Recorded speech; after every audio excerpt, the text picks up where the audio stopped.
ನಮಸ್ಕಾರ. ಇವತ್ತು ಧಮ್ಮಪದದಲ್ಲಿ ಬುದ್ಧ ಏನು ಹೇಳ್ತಾರೆ ಅಂತ ನೋಡೋಣ. ಮೂರ್ಖನು ತನ್ನಲ್ಲಿರುವ ದಡ್ಡತನವನ್ನು ಅರಿತಿರುವುದೇ ಆದರೆ ಅಷ್ಟರ ಮಟ್ಟಿಗೆ ಅವನು ಜಾಣನೇ ಸರಿ. ಆದರೆ ಮೂರ್ಖನು ತಾನು ಜಾಣನೆಂದು ಅಂದುಕೊಂಡಾಗ ಅವನು ನಿಜಕ್ಕೂ ಮೂರ್ಖನೇ ಸರಿ. ಸಾಮಾನ್ಯವಾಗಿ ಎಲ್ಲರೂ ಹೇಳ್ತಾರೆ, ನಿದ್ದೆ ಮಾಡ್ತಿರೋನ್ನ ಏಳಿಸ್ಬೋದು, ಆದರೆ ನಿದ್ದೆ ಮಾಡ್ತಿರೋ ಹಾಗೆ ನಾಟಕ ಮಾಡೋನ್ನ ಏಳ್ಸೋಕ್ಕಾಗಲ್ಲ ಅಂತ. ಹಾಗೆ ಈ ಜಾಣಪೆದ್ರು ಅಂತಾರೆ. ಆ ರೀತಿ ಇದು ಉಲ್ಟಾ, ಇದು ಪೆದ್ದ ಜಾಣರು. ಒಬ್ಬ ದಡ್ಡನಿಗೆ ತಾನು ದಡ್ಡ ಅಂತ ಗೊತ್ತಿದ್ರೆ ಒಳ್ಳೆಯದು, ಆತ ಬುದ್ಧಿವಂತ ಆಗ್ತಾನೆ. ಬುದ್ಧಿವಂತನಿಗೆ ತಾನು ಬುದ್ಧಿವಂತ ಅಂತ ಗೊತ್ತಾಗಬಾರ್ದು, ಆಗ ಅವನು ದಡ್ಡ ಆಗಿಬಿಡ್ತಾನೆ. ಮತ್ತಷ್ಟು ಕಲಿಕೆ ಅವನಿಗೆ ಆಗಲ್ಲ. ಈ ಬುದ್ಧಿವಂತನಿಗೆ ತಾನು ಒಬ್ಬ ದಡ್ಡನಿಗೆ ತಾನು ದಡ್ಡ ಅಲ್ಲ ಅನ್ನೋದು ಅರಿವಾಗದೇ ಇದ್ದರೆ, ದಡ್ಡನಿಗೆ ತಾನು ದಡ್ಡ ಅಂತ ಗೊತ್ತಿಲ್ಲ ಅಂತಂದರೆ ಅದರಿಂದ ತುಂಬ ಅನಾಹುತ. ಇವತ್ತು ಆ ಅನಾಹುತದಿಂದಲೇ ಇಷ್ಟೆಲ್ಲ ಆಗ್ತಿರೋದು ನಗೆಪಾಟ್ಲು. ಅದನ್ನು ಬುದ್ಧ ಅವತ್ತು ಹೇಳಿದಾನೆ, ಮೂರ್ಖನು ತನ್ನಲ್ಲಿರುವ ದಡ್ಡತನವನ್ನು ಅರಿತಿರುವುದೇ ಆದರೆ ಅಷ್ಟರ ಮಟ್ಟಿಗೆ ಅವನು ಜಾಣನೇ ಸರಿ. ಒಬ್ಬ ಮೂರ್ಖನಿಗೆ ಅಟ್ಲೀಸ್ಟ್ ತಾನು ಮೂರ್ಖ ಅಂತ ಗೊತ್ತಿದ್ರೆ ಅಷ್ಟರ ಮಟ್ಟಿಗೆ ಅವನು ಜಾಣನಪ್ಪ. ಆದರೆ ಮೂರ್ಖನು ತಾನು ಜಾಣನೆಂದು ಅಂದುಕೊಂಡಾಗ ಅವನು ನಿಜಕ್ಕೂ ಮೂರ್ಖನೇ ಸರಿ. ಒಬ್ಬರು ಹೇಳ್ತಾರೆ, ಯಾರು ತಿಳಿದಿರ್ತಾರೋ ಅವರು ಹೆಸಿಟೇಟ್ ಮಾಡ್ತಾರಂತೆ. ಅಜ್ಞಾನಿಗಳಿಗೆ ಹೆಸಿಟೇಷನ್ ಇರಲ್ಲ, ಅವರು ಮುನ್ನುಗ್ಬಿಡ್ತಾರೆ.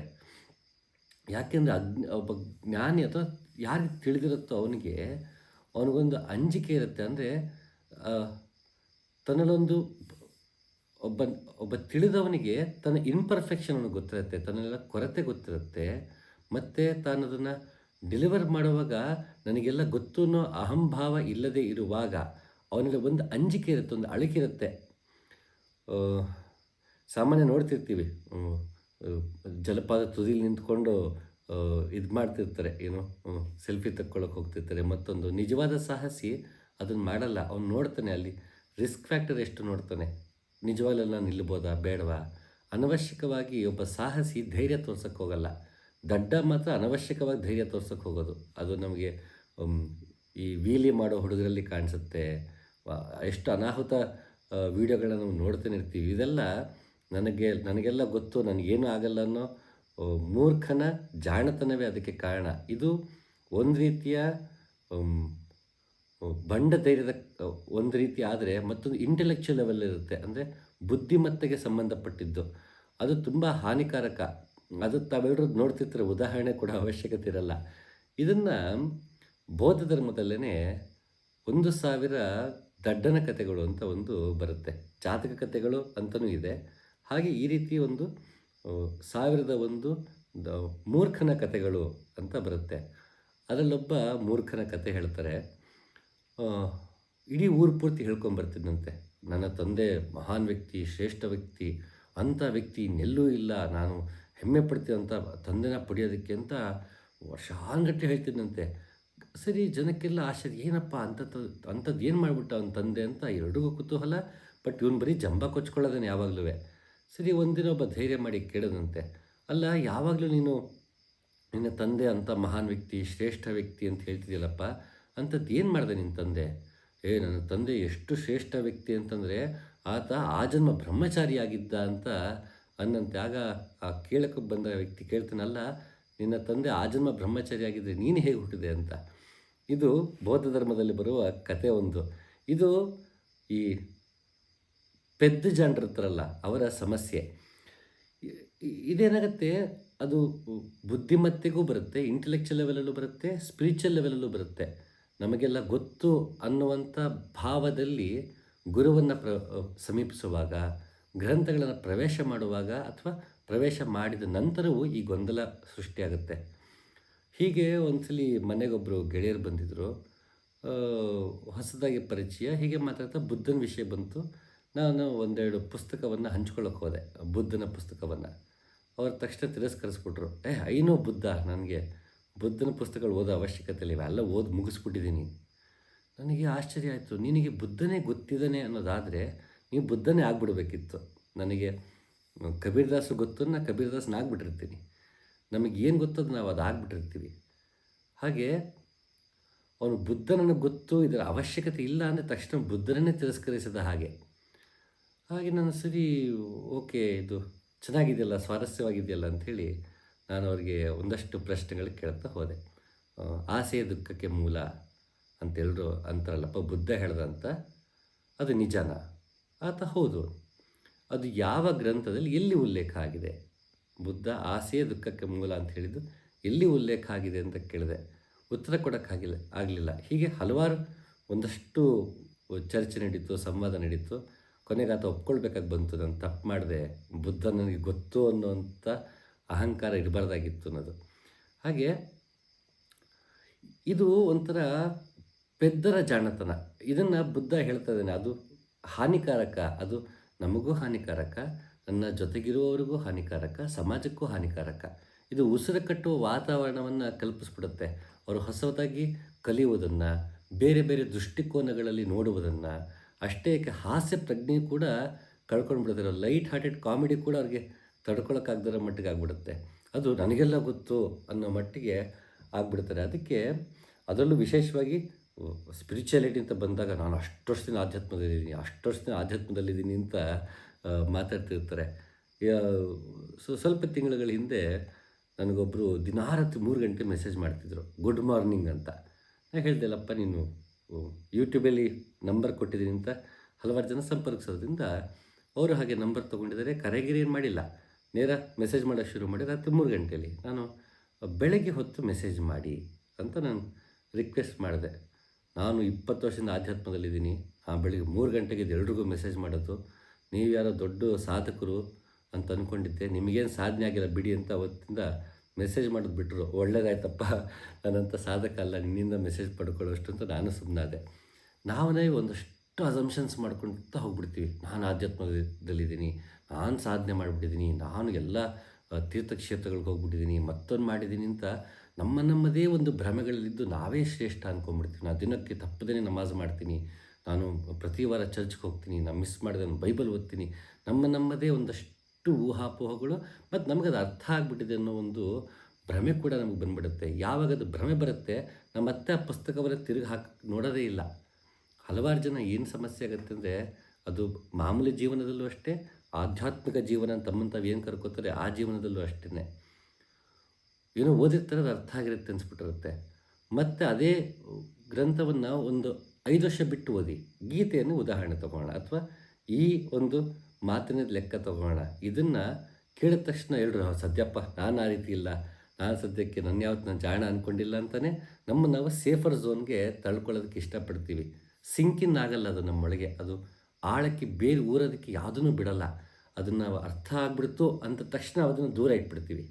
ಅರ್ಥ ಆಗಿಲ್ಲ ಅಂತಲೂ ದೂರ ಇಡ್ತೀವಿ. ನಾವು ಒಂದು ವಿಷಯವನ್ನು ಯಾವಾಗ ನಾವು ವ್ಯಕ್ತಿ ವಿಕಸನಕ್ಕೆ ತಯಾರಿಲ್ಲವೋ, ಬರೀ ಮಾಹಿತಿ ಸಂಗ್ರಹಣೆಯಲ್ಲೇ ನಾವು ಖುಷಿ ಪಟ್ಕೊಂಡು ಅದನ್ನು ಮತ್ತೆ ಇಷ್ಟು ಮಾಹಿತಿ ಸಂಗ್ರಹಣೆ ಆಗಿದೆ ಅಂತ ಪ್ರದರ್ಶನ ಮಾಡೋದಲ್ಲೇ ಖುಷಿ ಪಡುವಾಗ ಅದು ಅರ್ಥವಾಯಿತು, ಅರ್ಥವಾಗಿಲ್ಲ, ಇದು ಎರಡನ್ನೂ ನಾವು ಆ ವಿಷಯವನ್ನು ನಮ್ಮೊಳಗೆ ನಮ್ಮಲ್ಲಿ ಬೀಜ ಬಿತ್ತನೆ ಆಗೋದನ್ನು ತಡಿತೀವಿ. ಯಾಕೆ ಅಂತಂದರೆ, ಯಾವಾಗದು ಬೀಜ ಬಿತ್ತನೆ ಆಗಿಬಿಡುತ್ತೆ ಇಂತಹ ವಾಕ್ಯಗಳು, ಅಥವಾ ಯಾವುದೇ ಗ್ರಂಥದ ಯಾವುದೇ ಗುರುವಾಣಿ ಇರಲಿ, ಅದು ಯಾವಾಗ ನಮ್ಮಲ್ಲಿ ಬೀಜ ಬಿತ್ತನೆ ಮಾಡುತ್ತೆ, ಆಗ ನಾವು ನಮ್ಮ ರೀತಿಯಲ್ಲಿ ಇಷ್ಟು ದಿನ ಇದ್ದಂಥ ಬದುಕೇನಿದೆ ಅದನ್ನು ಬದುಕೋದಕ್ಕಾಗಲ್ಲ.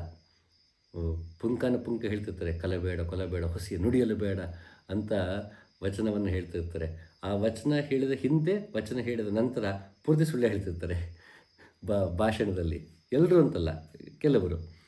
ಹಾಗೆ ಇದೇನಾಗುತ್ತೆ, ಅದನ್ನು ಮನವರಿಕೆ ಮಾಡ್ಕೊಳ್ಳೋಕೆ ಹೋಗಲ್ಲ ವಚನವನ್ನು. ಹೌದಾ, ನಾನು ಬಸವಣ್ಣನ ವಚನ ಹೇಳ್ತಿದ್ದೀನ, ನಾನು ಇದನ್ನು ಅಳವಡಿಸ್ಕೊಂಡಿದ್ದೇನೆ ಜೀವನದಲ್ಲಿ, ನಾವು ಯೋಚನೆ ಮಾಡೋಕ್ಕೆ ಹೋಗಲ್ಲ. ಅದನ್ನು ಹೇಳೋದ್ರಲ್ಲೇ ನನಗೆ ಖುಷಿ. ನಾನು ಎಷ್ಟು ಪುಂಖಾನುಪುಂಖವಾಗಿ ಮಾತಾಡಬಲ್ಲೆ, ಎಷ್ಟು ಜನ ಗಪ್ಚುಪ್ ಅಂತ ಕೂತ್ಕೊಂಡು ನನ್ನ ಕಡೆಗೆ ತದೇಕ ಚಿತ್ರದಿಂದ ಭಾಷಣ ಕೇಳಿದ್ರು, ಎಷ್ಟು ಜೋರಾಗಿ ಚಪ್ಪಾಳೆ ತಟ್ಟಿದ್ರು. ನಾನೆಂಥ ವಾಗ್ಮಯನು ತಮಗೆ ತಾವೇ ಖುಷಿ ಕೊಡ್ತಿರುತ್ತೆ, ಆದರೆ ಒಳಗಿನ ಅರ್ಥವೇ ಗೊತ್ತಿರಲ್ಲ. ಇತ್ತೀಚೆಗೆ ಒಬ್ಬರು ಕೇಳ್ತಿದ್ರು, ನಾ ದೇವರಲ್ಲದೆ ನೀ ದೇವನೇ ಅಂತ ಒಂದು ವಚನ ಬರುತ್ತೆ. ಅದನ್ನು ಭಾಷಣ ಮಾಡಿ ಬಂದಿದ್ದಾರೆ. ಒಂದು ಅಳುಕಾಯ್ತು ಅವ್ರಿಗೆ, ನಾನೇನೋ ತಪ್ಪು ಹೇಳಿರ್ಬೋದಲ್ಲ ಅಂತ. ನಾವು ಅದನ್ನು ಚರ್ಚೆ ಮಾಡ್ತಾ ಹೋದ್ವಿ. ಮುಂದಿನ ಸಲ ನಾನು ತಪ್ಪದೇ ಮುಂದಿನ ಭಾಷಣಕ್ಕೆ ಹೋಗುವಾಗ ಇದನ್ನು ತಿದ್ದುಕೊಳ್ಬೇಕು, ಅದನ್ನು ಕ್ಷಮೆ ಕೇಳಬೇಕಾ ಜನರ ಮುಂದೆ ಅಂತ ಹೋದರು. ಅದೇನಾಗುತ್ತೆ, ಕೆಲವೊಂದು ಸಲ ಆಭಾಸಕ್ಕೀಡಾಗ್ಬಿಡುತ್ತೆ. ಲಿಂಗ ಹೊರಗೋ ಒಳಗೋ ನೀವು ಹೇಳಿರೆ, ಲಿಂಗ ಮೇಲೋ ಕೆಳಗೋ ನೀವು ಹೇಳಿರೆ, ಲಿಂಗ ಎಡವೋ ಬಲವೋ ನೀವು ಹೇಳಿರೆ ಅಂತ ಅಲ್ಲಮಾನದನ್ನು ಬೇರೆ ರೀತಿಯಲ್ಲಿ ಅರ್ಥೈಸ್ಕೊಳ್ಳೋರು ಇರ್ತಾರೆ. ಅದನ್ನೇ ಮತ್ತೆ ಭಾಷಣ ಮಾಡಿಬಿಡ್ತಾರೆ. ಸೋರತಿಹುದು ಮನೆಯ ಮಾಳಿಗೆ ಅಂತ ತಕ್ಷಣ ಮನಸ್ಸು ಸೋರ್ತು ಅಂದ್ಬಿಡ್ತಾರೆ. ಅದು ಪುಂಕನ ಪುಂಕ 5 ಪೇಜ್ ಬೇಕಾದ್ರೂ ಬರೆದು ಬಿಡ್ತಾರೆ. ಅದು 20 ನಿಮಿಷ ಭಾಷಣ ಮಾಡಿಬಿಡ್ತಾರೆ.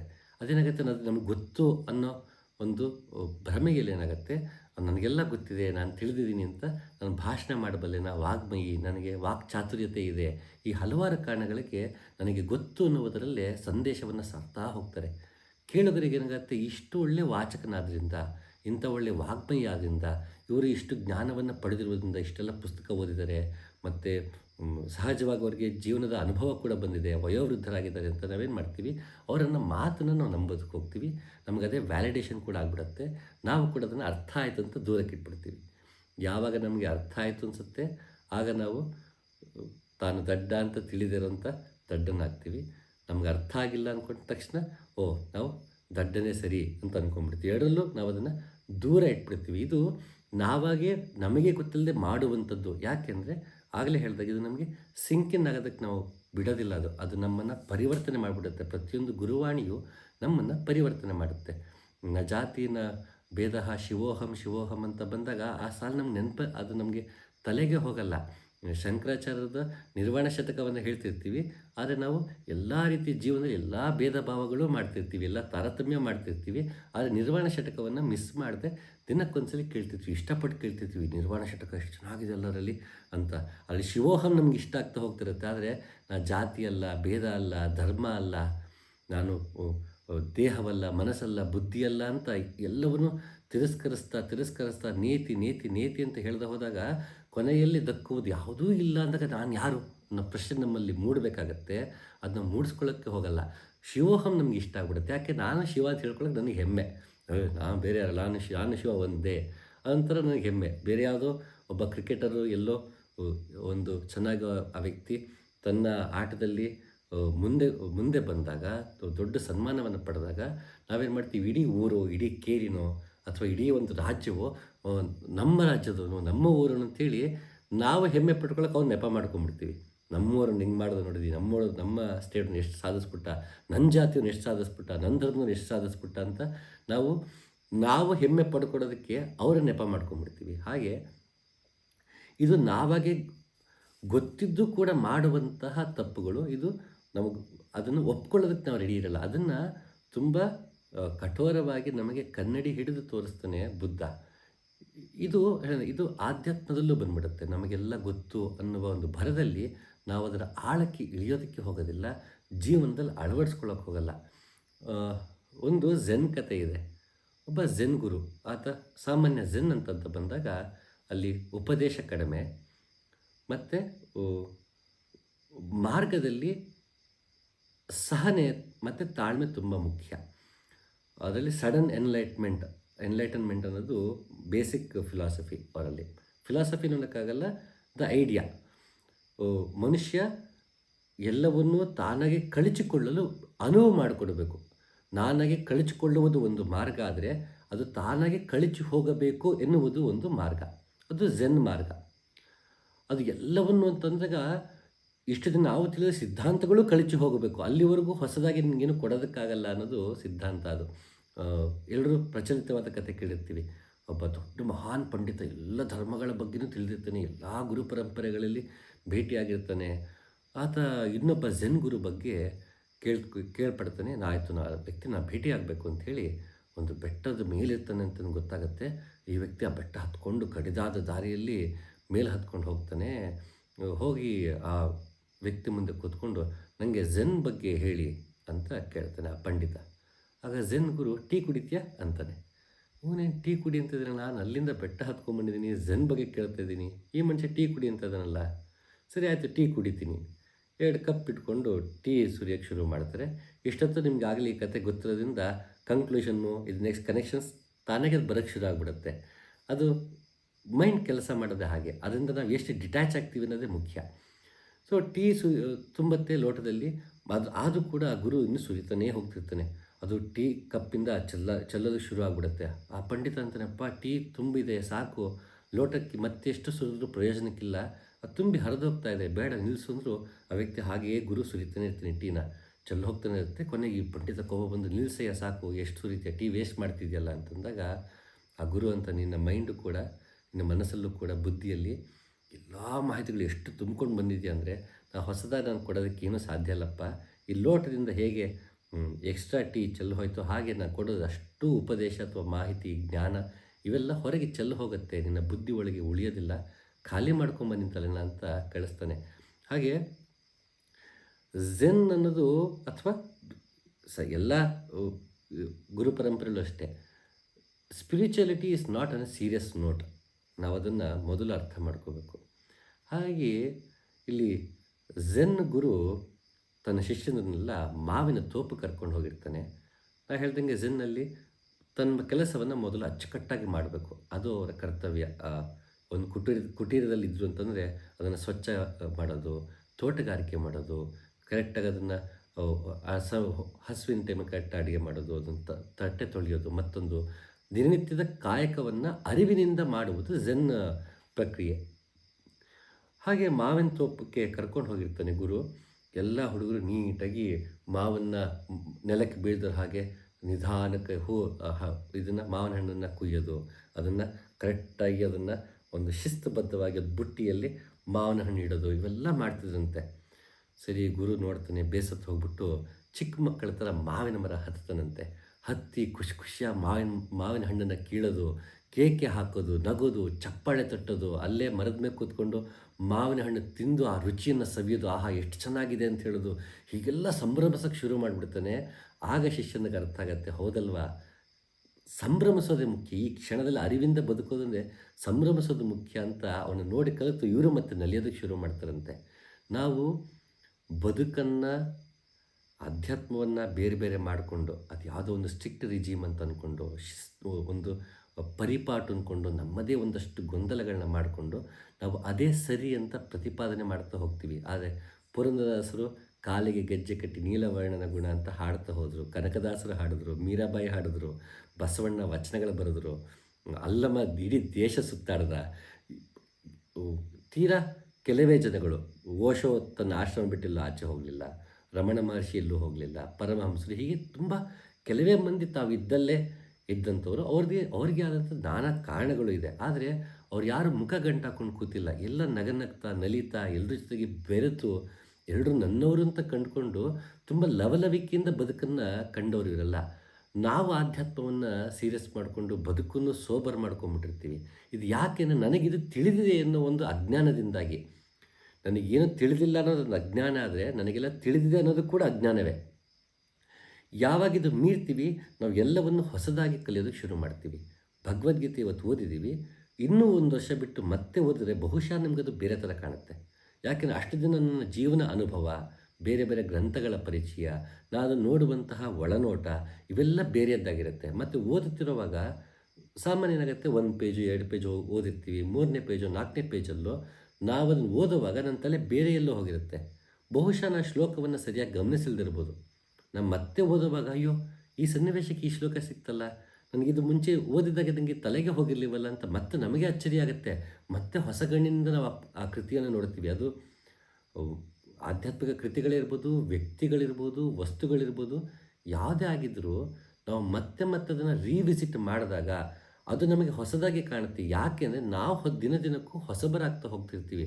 ಹಾಗಾಗಿ ನನಗೆ ತಿಳಿದಿದೆ, ನನಗೆ ಗೊತ್ತು, ನಾನು ಹೀಗೆ, ಅದು ಹೀಗೆ ಅಂತ ಒಂದು ನಿರ್ಧಾರ ಮಾಡಿಕೊಳ್ಳುವುದೇ ಮೂರ್ಖತನ ಅಂತ ಬುದ್ಧ ನಮಗೆ ಹೇಳ್ತಾ ಇದ್ದಾನೆ. ಇದು ಮೂರ್ಖತನದ ಒಂದು ಲಕ್ಷಣ ಕೂಡ. ದೊಡ್ಡ ದೊಡ್ಡ ಪಂಡಿತರು ರಣಹದ್ದುಗಳಂತೆ ಮೇಲೇನೋ ಹಾರಾಡುತ್ತಿರುವರು, ಆದರೆ ಅವರ ದೃಷ್ಟಿಯೆಲ್ಲ ಭೂಮಿಯ ಮೇಲೆ, ಎಲ್ಲಿ ಕೊಳೆತು ನಾರುವ ಹೆಣ ಬಿದ್ದಿದೆ ಎಂಬುದನ್ನು ಹುಡುಕುವುದರಲ್ಲೇ ನಿರತವಾಗಿದೆ.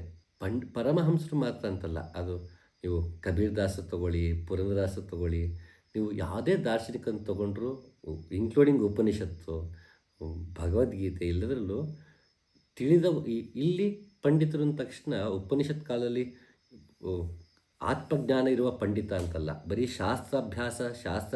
ಅಭ್ಯಾಸವೂ ಅಲ್ಲ, ಶಾಸ್ತ್ರದ ಅಧ್ಯಯನ, ಗಟ್ಟು ಹೊಡೆಯೋದು, ನನಗೆ ತಿಳಿದಿದೆ ಅಂತ 100 ಕಡೆ ಜ್ಞಾನ ಪ್ರದರ್ಶನ ಮಾಡೋದು, ಪಾಂಡಿತ್ಯ ಪ್ರದರ್ಶನ ಮಾಡೋದು, ಇಂತಹ ಪಂಡಿತರು ಕೊನೆಗೆ ಉಪನಿಷತ್ ಕಾಲದ ಪಂಡಿತ ಅರ್ಥ ಕಳ್ಕೊಂಡು ನಾವು ಬರೀ ಸ್ಕಾಲರ್ ಅನ್ನೋ ರೀತಿಯ ಪಂಡಿತ ಪದವನ್ನು ಬಳಸೋಕ್ಕೆ ಶುರು ಮಾಡಿದಾಗಿಂದ ಪಂಡಿತ ಪದವನ್ನು ಮತ್ತು ಪಂಡಿತರನ್ನು ಎಲ್ಲ ದಾರ್ಶನಿಕರು ಟಾರ್ಗೆಟ್ ಮಾಡೋದಕ್ಕೆ ಶುರು ಮಾಡಿದ್ರು.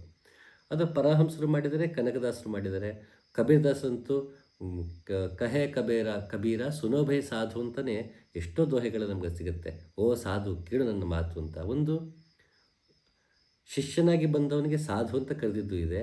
ನಾನು ದೊಡ್ಡ ಸಾಧು ಅಂತ ಓಡಾಡ್ತಿರ್ತಾರಲ್ಲ, ಸುನೋಭೆ ಸಾಧು, ಅಪ್ಪ ಸಾಧು ಯಾಕಪ್ಪ ಸುಮ್ಮನೆ ಓಡಾಡ್ತೀಯ? ಅದು ಮೊದಲೇ ಕಬೀರ್ದಾಸ್ ಇದ್ದಿದ್ದು ಕಾಶಿನಲ್ಲಿ. ಅಲ್ಲಿ ನೂರಾರು ಜನ ಈ ಥರ ಪಂಡಿತರಾದಂಥ ಸಾಧುಗಳು ತುಂಬ ಜನ ಇರ್ತಿದ್ರು. ಹಾಗಾಗಿ ಕಹೆ ಕಬೀರ ಸುನೋಭೆ ಸಾಧು ಅಂತ ಅಲ್ಲಿದ್ದಂಥ ಪಂಡಿತರಿಗೆ, ನನಗೆಲ್ಲ ತಿಳಿದಿದೆ ಎನ್ನುವಂತಹ ಮೂರ್ಖರಿಗೆ ಅದು ಹೇಳಿದ್ದೂ ಇದೆ. ಎರಡು ರೀತಿಯಲ್ಲಿ ನಾವು ಅದನ್ನು ನೋಡಬಹುದು. ಅದನ್ನೇ ಪರಮಹಂಸರು ಹೇಳ್ತಾರೆ. ಇಲ್ಲಿ ಪಂಡಿತರ ಬಗ್ಗೆ ಅವ್ರಿಗೆ ಕೋಪ ಇಲ್ಲ, ಬೇಸರ ಇಲ್ಲ, ಇವರಿಗೆಲ್ಲ ಅನುಕಂಪವೇ ಇರೋದು. ಆ ಅನುಕಂಪವನ್ನು ಹೇಳುವ ರೀತಿಯಲ್ಲಿ ವಿಡಂಬನಾತ್ಮಕವಾಗಿರಬಹುದು ಅಥವಾ ಸ್ವಲ್ಪ ಬಿಸಿ ಮುಟ್ಟಿಸುವ ಹಾಗಿರಬಹುದೇ ಹೊರತು ಯಾವ ದಾರ್ಶನಿಕನು ಯಾರ ಮೇಲೂ ಕೋಪ ಇಲ್ಲ. ಮೇಲೆ ಪಂಡಿತರ ಮೇಲೂ ಕೋಪ ಇರಲ್ಲ ಆತನಿಗೆ. ಅದು ಯಾಕೆ ಹೀಗೆ ಹೇಳ್ತಾರೆ ಅಂದರೆ, ಸ್ವಲ್ಪ ಬಿಸಿ ಮುಟ್ಟಿದ್ರೆ ಸ್ವಲ್ಪ ಎಚ್ಚರಗೊಳ್ಬೋದೇನೋ, ಸ್ವಲ್ಪ ಅಫೆಂಡ್ ಆದ ತಕ್ಷಣ ಪ್ರಶ್ನೆ ಮಾಡ್ತಾನೆ ಆತ, ಅಯ್ಯೋ ನಾನೇ ಸರಿ ಅಂತ ಸ್ವಲ್ಪ ವಾದಕ್ಕೆ ಬರ್ತಾನೆ. ಆಗ ದಾರ್ಶನಿಕ ತನ್ನದೇ ರೀತಿಯಲ್ಲಿ ಅವನ ಮನಸ್ಸು ಒಲಿಸಿ, ಇನ್ನು ಸಾಕಪ್ಪ ಪಾಂಡಿತ್ಯ, ಇನ್ನಾರು ಆತ್ಮ ಕಡೆಗೆ ಬಾ, ಇನ್ನು ಓದಿದ್ದು ಸಾಕು, ಅಥವಾ ಓದಿದ್ದನ್ನೇ ದೊಡ್ಡ ಜ್ಞಾನ ಅಂತ ಅಂದ್ಕೊಳ್ಳೋಕೆ ಹೋಗ್ಬೇಡ. ಆತ್ಮಜ್ಞಾನವನ್ನು ಓದಿ ತಿಳಿಯೋಂಥದ್ದಲ್ಲ, ಅದು ಅನುಭವದಿಂದ ತಿಳಿಯೋದು ಅಂತ ಪಂಡಿತನಿಗೆ ಎಚ್ಚರಿಕೆ ನೀಡುವುದಕ್ಕೆ ಅಥವಾ ಅರಿವು ಮೂಡಿಸುವುದಕ್ಕೆ ಈ ರೀತಿ ವಾಕ್ಯಗಳನ್ನ ಬಳಸಿದರೆ ಹೊರತು ದಾರ್ಶನಿಕರು ಯಾರನ್ನೂ ಬೈಯುವುದಿಲ್ಲ, ಹಾಗಾಗಿ ಪಂಡಿತರನ್ನೂ ಬೈಯುವುದಿಲ್ಲ. ಮೂರ್ಖನು ತನ್ನ ಜೀವನದುದ್ದಕ್ಕೂ ಜಾಣನ ಜೊತೆಗಿದ್ದರೂ ಅಡಿಗೆಯ ರಸದ ರುಚಿಯನ್ನು ಅದರಲ್ಲಿರುವ ಸೌಟು ಅರಿಯಲಾರದ ಹಾಗೆ ಅವನು ಧಮ್ಮವನ್ನು ಅರಿಯಲಾಗುವುದಿಲ್ಲ. ಬಹುಶಃ ಈ ಮಾತನ್ನು ಬುದ್ಧ ತನ್ನ ಕಸಿನ್ ಬ್ರದರ್ ಏನಿದ್ದ ಆನಂದ ಅವನಿಗೆ ಹೇಳಿರ್ಬೋದು ಅನಿಸುತ್ತೆ. ಯಾಕೆಂದರೆ ಬುದ್ಧ ತಾನು ಬುದ್ಧ ಆದ ನಂತರ ವಾಪಸ್ಸು ಮತ್ತೆ ಮರಳಿ ಮನೆಗೆ ಬರ್ತಾನೆ. ತದನಂತರ ತನ್ನ ಇಡೀ ಮನೆ ಸದಸ್ಯರಿಗೆಲ್ಲ ದೀಕ್ಷೆ ಕೊಟ್ಟು ಅವರನ್ನು ಭಿಕ್ಕುಗಳನ್ನಾಗಿ ಕರ್ಕೊಂಡು ಹೋದಾಗ ಜೊತೆಗೆ ಅಲ್ಲೂ ಆನಂದ ಜೊತೆಗೆ ಬಂದಿರ್ತಾನೆ. ಅವನು ಬುದ್ಧನಿಗಿಂತ ವಯಸ್ಸಲ್ಲಿ ದೊಡ್ಡವನು. ಹಾಗಾಗಿ ಅವನಿಗೆ ಏನೇ ಬುದ್ಧ ಆಗು, ನಿನಗಿಂತ ವಯಸ್ಸಲ್ಲಿ ನಾನು ದೊಡ್ಡವನು, ನಾನು ನಿಂಗೆ ಅಣ್ಣ ಅನ್ನೋ ಒಂದು ಧೋರಣೆ ಇನ್ನೂ ಅವನಲ್ಲಿ ಇರುತ್ತೆ. ಬುದ್ಧನನ್ನಾಗಿ ನೋಡೋಕ್ಕಾಗದೇ ಇರೋಂಥ ಧೋರಣೆ ಅದು. ಅವನು ಕಂಡೀಷನ್ಸ್ ಹಾಕಿರ್ತಾನೆ ಬುದ್ಧನಿಗೆ. ನಾನು ನಿನಗೆ ವಯಸ್ಸಲ್ಲಿ ದೊಡ್ಡವನಾದಿಂದ ನಾನು ಯಾವ ಬೇಕಾದ್ರೂ ಬಂದು ನಾನು ಮಾತಾಡಿಸ್ಬೋದು. ನಾನು ನಿದ್ದೆ ಮಾಡ್ತಿದ್ದೀನಿ, ಯಾರ ಜೊತೆ ಮಾತಾಡ್ತಾಯಿದ್ದೀನಿ, ಧ್ಯಾನಕ್ಕೆ ಕೂತಿದ್ದೀನಿ ಅಂತ ನಂಗೆ ನೆಪ ಕೊಡೋ ಹಾಗಿಲ್ಲ. ನಾನು ಯಾವಾಗ ಬಂದು ನನಗೆ ಪರ್ಮಿಷನ್ ಇರಬೇಕು ನಿನ್ನ ಹತ್ರಕ್ಕೆ. ನಾನು ಯಾರನ್ನೇ ಕರ್ಕೊಂಬಂದು ಮಾತಾಡಿಸಿದ್ರು ಆವಾಗ ಬಾ ಇವಾಗ ಬಾ ಅನ್ನೋ ಹಾಗಿಲ್ಲ. ನಾನು ಯಾರನ್ನೇ ಕರ್ಕೊಂಬಂದು ಪರಿಚಯ ಮಾಡಿಕೊಟ್ರು ಮಾತಾಡಿಸ್ಬೇಕು. ಇದು ಎರಡನೇ ಕಂಡೀಷನ್ನು. ಮೂರನೇ ಕಂಡೀಷನ್ನು, ನಾನು ಯಾವಾಗಲೂ ನಿನ್ನ ಜೊತೆಗೇ ಇರಬೇಕು. ನೀನು ಬಿಟ್ಟು ನಾನು ಇರೋ ಹಾಗೆ ಇರೋಕ್ಕೆ ಸಾಧ್ಯ ಇಲ್ಲ. ನಿನಗೆ ಆ ಥರ ನಾನು ದೂರ ಕಳಿಸೋ ಹಾಗಿಲ್ಲ, ನಾನು ಜೊತೆಗೇ ಇರಬೇಕು ಅಂತ ತಾಕೀತು ಮಾಡಿರ್ತಾನೆ ಆನಂದ. ಆಗ ಬುದ್ಧ ಹೇಳ್ತಾನೆ, ನಾನು ಈ ದೇಹದಲ್ಲಿ ಇರುವವರೆಗೂ ನಿನಗೆ ಜ್ಞಾನೋದಯ ದಕ್ಕುವುದಿಲ್ಲ ಅಂತ ಹೇಳ್ಬಿಡ್ತಾನೆ. ಕೊನೆಗೆ ಅದೇ ಆಗತ್ತೆ. ಬುದ್ಧ ಪರಿನಿಬ್ಬಾನವನ್ನು ಹೊಂದ್ತಾನೆ. ತದನಂತರ ದೊಡ್ಡ ಒಂದು ಸಭೆಯನ್ನು ಸೇರ್ತಾರೆ. ಬುದ್ಧನ ಮಾತುಗಳಿನ್ನು ನಾವು ಅದನ್ನು ದಾಖಲೆ ಮಾಡಬೇಕು, ಅವನು ಹೇಳಿದ್ದೆಲ್ಲ ದಾಖಲೆ ಮಾಡ್ಕೊಂಡು ಮುಂದಿನ ಪೀಳಿಗೆ ಕೊಡಬೇಕು ಅಂತ ಈ ಒಂದು ಸಂಘವನ್ನು ಮಾಡ್ತಾರೆ, ಸಭೆಯನ್ನು ಸೇರ್ತಾರೆ. ಆಗ ಅದರಲ್ಲಿ ಆನಂದರನ್ನು ಸೇರಿಸಲ್ಲ. ಯಾಕೆಂದರೆ ನಿನಗೇನು ಜ್ಞಾನೋದಯ ಆಗಿಲ್ಲ, ಹೋಗಾಚೆಗೆ ಅಂತ ಕಳಿಸ್ತಾರೆ. ಅವನು ಒಂದಿನನೋ 2 ದಿನನೋ ಪೂರ್ತಿ ಕೂತು ತನ್ನೆಲ್ಲ ಕಲ್ಮಶಗಳನ್ನು ಕಳ್ಕೊಂಡು ಆ ಮಾರ್ಗದಲ್ಲಿ ನಡೆದು ತಾನು ನಿಬ್ಬಾನವನ್ನು ಪಡೆದು ತದನಂತರ ಮತ್ತೆ ಬಂದು ಆ ಸಭೆಗೆ ಸೇರ್ತಾನೆ ಅಂತ ಕತೆ. ಅಂದರೆ ಇವೆಲ್ಲವೂ ನಮಗೆ ತೊಡಕುಗಳು. ನಾವು ಎಷ್ಟು ಹತ್ತಿರ ಇರ್ತೀವೋ, ಕೈನ ಎಷ್ಟು ಹತ್ತಿರ ಇಟ್ಕೊಂಡು ಹೋದರೆ ನಮಗೆ ಬ್ಲರ್ ಆಗುತ್ತೆ, ಅದು ಫೋಕಸ್ ಹೋಗಿಬಿಡುತ್ತೆ, ನಮಗೆ ಸ್ಪಷ್ಟವಾಗಿ ಕಾಣಿಸಲ್ಲ. ಅದೇ ಆನಂದನಿಗೂ ಬುದ್ಧನ ಜೊತೆಗೆ ಆಗಿದ್ದು. ಅದನ್ನೇ ಇಲ್ಲಿ ಮತ್ತೆ ಬಹುಶಃ ನನಗೆ ಇದು ನೋಡಿದಾಗ ಅದೇ ಅನಿಸುತ್ತೆ, ಬುದ್ಧ ಬಹುಶಃ ಆನಂದನ ನೋಡೇ ಈ ಸಾಲುಗಳನ್ನ ಹೇಳಿರ್ಬೋದು ಅಂತ. ಮೂರ್ಖನು ತನ್ನ ಜೀವನದುದ್ದಕ್ಕೂ ಜಾಣನ ಜೊತೆಗಿದ್ದರೂ ಅಡಿಗೆಯ ರಸದ ರುಚಿಯನ್ನು ಅದರಲ್ಲಿರುವ ಸೌಟು ಅರಿಯಲಾರದ ಹಾಗೆ ಅವನು ಧಮ್ಮವನ್ನು ಅರಿಯಲಾಗುವುದಿಲ್ಲ. ಇದಕ್ಕೆ ಒಂದು ರೀತಿ ಉದಾಹರಣೆ ಕೂಡ ನೋಡ್ಬೋದು. ಈಗಿನ ಪ್ರಸ್ತುತ ಪರಿಸ್ಥಿತಿ ಇದೆ, ನಾನಾ ದೇಶಗಳಿಂದ ಈ ದೇಶಕ್ಕೆ ಬರ್ತಾರೆ, ಹಲವಾರು ದೇಶಗಳಿಂದ ಬರ್ತಾರೆ. ಸಾಮಾನ್ಯ ಇಲ್ಲಿ ಜನ ಹೇಳೋದೇನೆ, ನೋಡಿ ನಾವು ಬೇರೆ ದೇಶದಿಂದ ಬಂದು ನಮ್ಮದನ್ನು ಅಭ್ಯಾಸ ಮಾಡ್ತಿದ್ದಾರೆ, ನಮ್ಮ ಕೈಲಿ ಅಭ್ಯಾಸ ಮಾಡೋಕ್ಕಾಗ್ತಿಲ್ಲ, ಅವರಿಗೆ ಗೊತ್ತಿರೋ ಬೆಲೆ ನಮಗೆ ಗೊತ್ತಿಲ್ಲ, ಹಾಗಾಗ್ಬಿಡುತ್ತೆ. ಆಲ್ಬರುನಿ ಅಂತೊಬ್ಬ ಮಹಾನ್ ಸ್ಕಾಲರ್ ಆತ, ಮ್ಯಾಥಮೆಟಿಕ್ಸು ಹೀಗೆ ಹಲವಾರು ವಿಷಯಗಳಲ್ಲಿ ಆತ ಪರಿಣಿತಿ ಹೊಂದಿದ್ದ ಅದ್ಭುತ ವ್ಯಕ್ತಿ. ಆತನು ವಿದೇಶಿ ಪ್ರವಾಸಿಗ ಆಗಿದ್ದ. ಸುಮಾರು ನೂರಾರು ವರ್ಷಗಳ ಹಿಂದೆ, ನನಗೆ ಇಸ್ವಿ ಮರ್ತೈತೆ ಕ್ಷಮಿಸಿ. ಆತ ಕೂಡ ಹೇಳ್ತಾನೆ, ನಿಮಗೆ ನಿಮ್ಮಲ್ಲಿರುವ ಅಮೂಲ್ಯವಾದ ವಸ್ತುಗಳ ಬೆಲೆಯೇ ನಿಮ್ಗೆ ಗೊತ್ತಿಲ್ಲ. ಒಂದು ರೀತಿ ಅದ್ರ ಬೆಲೆ ಎಷ್ಟು ಗೊತ್ತಿದೆ ಅಂತಂದರೆ ಅದ್ರ ಬಗ್ಗೆ ನಿಮ್ಗೆ ಅಹಂಕಾರ ಬಂದ್ಬಿಟ್ಟು ನೀವು ಅದನ್ನು ನೀವು ಬಳಸ್ಕೊತಾನೆ ಇಲ್ಲ ಅಂತ ಆಲ್ಬರಿನಿ ತನ್ನ ಪ್ರವಾಸ ಕಥನದಲ್ಲಿ ಬರ್ಕೋತಾನೆ. ಆಲ್ಬರಿನಿಸ್ ಇಂಡಿಯಾ ಅಂತಲೇ ಇದೆ. ಅದರೊಂದು ಹೇಳ್ತಾನೆ, ನಿಮಗೆ ಉಪನಿಷತ್ತು ಮತ್ತೊಂದ್ರ ಬಗ್ಗೆ ನಿಮ್ಗೆ ಎಷ್ಟು ಹೆಮ್ಮೆ ಇದೆ ಅಂದರೆ, ನಮ್ಮದು ಪುರಾತನವಾದದ್ದು, ಶ್ರೇಷ್ಠವಾದದ್ದು, ಸನಾತನವಾದದ್ದು, ಹೀಗೆ ಹಲವಾರು ಕಾರಣಗಳಿಗೆ ನಿಮ್ಗೆ ಎಷ್ಟು ಹೆಮ್ಮೆ ಬಂದ್ಬಿಟ್ಟಿದೆ ಅಂದರೆ ಅದನ್ನು ಕೊಂಡಾಡಿಕೊಂಡು ಅದನ್ನು ಗಟ್ಟೊಡ್ಕೊಂಡಿದ್ದೀರ ಬಿಟ್ಟು ಅದನ್ನು ಅಭ್ಯಾಸನೇ ಮಾಡ್ತಲ್ವಲ್ಲ, ಅದು ನಿಜವಾದ ಬೆಲೆ ನಿಮ್ಗೆ ಗೊತ್ತೇ ಇಲ್ವಲ್ಲ ಅಂತ ಹೇಳ್ತಾನೆ. ಹಾಗೆ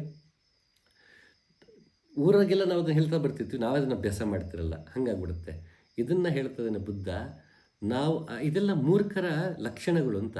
ಇದನ್ನು ಸಾಮಾನ್ಯ ನೀವು ಇದನ್ನು ನೋಡ್ತಿರ್ಬೋದು. ಆಧ್ಯಾತ್ಮ ಅಂತ ಏನು ಜನ ಓಡಾಡ್ತಿದ್ದಾರೆ ಇವತ್ತು.